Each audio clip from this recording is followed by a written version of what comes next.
So here's the throttle body with the intake removed. There are 4 bolts that I'm going to remove. There's 1, 2, 3, and 4.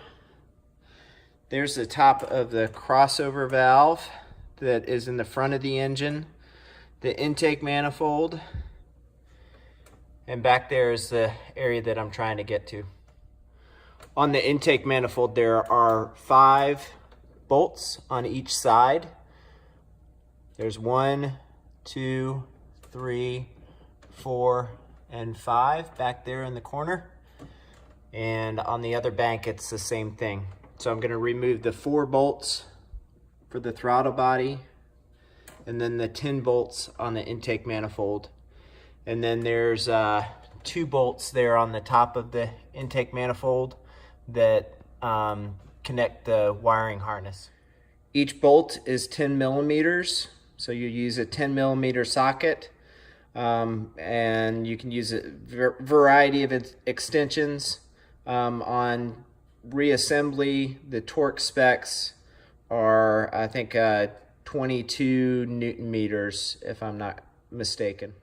For the fuel rail, you'll want to remove, there are 2 Torx screws. I think they're T25 or T27. You want to take those out, and then there are 2 pressure fittings. There's one right there. It's a 17 millimeter. I just used a wrench, and there's a 17 millimeter right here under this cover as well. You can see it right down there, and you'll want to take that off. You'll also probably want to put some tape over the ends of the fuel line that you remove, just to make sure that no dust or debris gets in there as you put it to the side. Now that the fuel rail is removed, you can see it's no longer there. You'll want to remove the vacuum lines. There's a vacuum hose here and a vacuum hose here, and then also an electrical connection for the throttle body. I believe that's actually the MAP sensor there that senses the pressure inside of the intake manifold. Finally, there's a vacuum line that crosses over the intake manifold there in the back. You'll want to disconnect at that point right there. Okay, so now I've got the 4 bolts removed from the throttle body. I've got the 10 bolts removed from the intake manifold. I've got the 2 bolts removed from the wire loom that sits on the back of the intake manifold. I've got the vacuum hoses all disconnected, the wire connections disconnected, the fuel line removed, and so I am almost ready to remove the intake manifold. So on the back of the intake manifold, when you remove it, there is this wire connector. It's just a simple push down to remove that from the back. Just make sure you don't rip that loose as you're pulling out the intake manifold. Right here is the crossover valve, the front crossover valve. That's a common failure point, and I just did that probably a month and a half, 2 months ago. Unfortunately, my leak, I think, was still coming from the back crossover valve or manifold, and that's it right there, kind of underneath that wire loom. You can see it right there above the top of the engine. All right, so in looking at this, it looks like there is my leak. You can see the crossover valve goes from the side of this bank right there. There are 2 screws that holds it in right there. And then on the other side, it is right there. And so I've got to remove 4 screws. I've got to remove a wire loom. And then I've already disconnected the pipe here that connects up to from the, it's the bleeder valve pipe. I actually broke the bleeder valve earlier today, trying to bleed the system and get the air out, but I need to replace this anyway, and so it's all good. So all this will come out. I've got to remove this wire loom here. It looks like to get it off, and so we'll see how that comes out. So there's a wire loom, and there are 4 clips on the back of the cover for it. It actually pulls forward and hinges right here, right next to where the bolts for the intake, the back bolts for the intake go. Also, there are several zip ties in the loom. I think there are 4 or 5 along the back there that I'm gonna clip and pull out this plastic piece. Hopefully that'll give me more access. If you can look down here, you can see the bottom. There's 1 screw right there that's visible, 1 screw right there that's visible, and on the other side over here is a screw and a screw over there, and these are going to be a pain in the neck to get to. All right, so I found the easiest way to get to these screws, these Torx, they're Torx 27s that hold in the crossover pipe.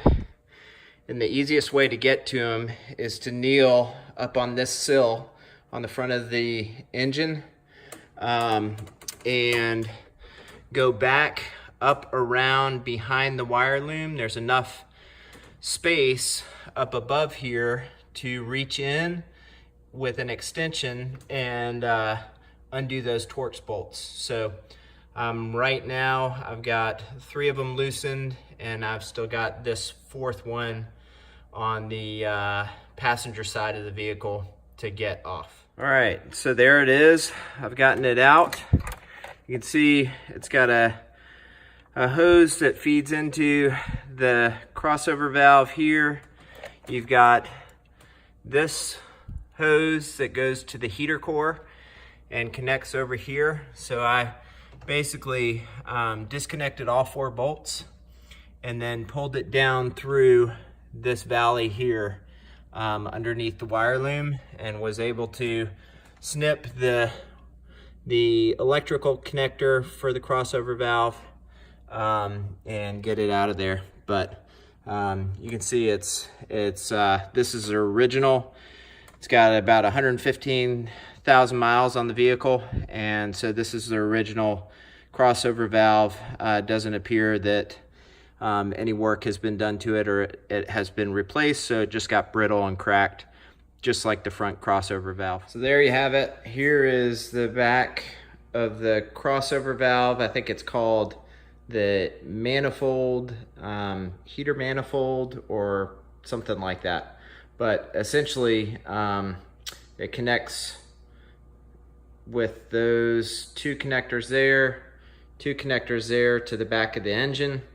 This is the back, obviously. You can see the zip ties that need to be cut.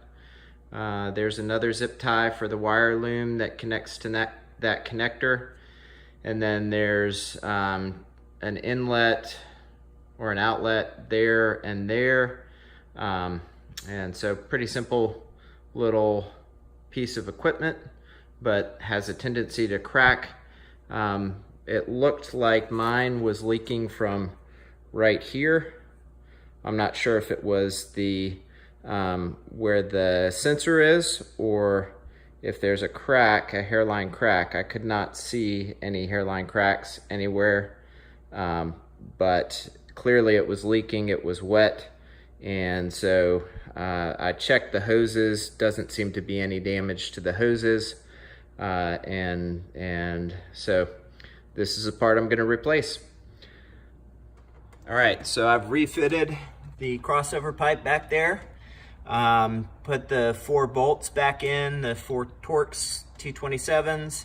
I've reconnected the electrical connector. Now I'm gonna zip tie up all the wires and get that wire loom back in place.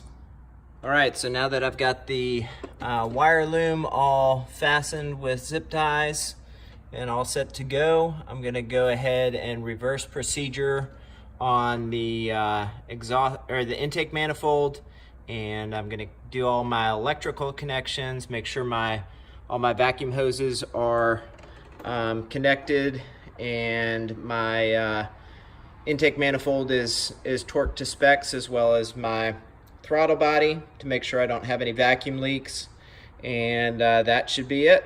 So thanks for watching, and hope this is helpful.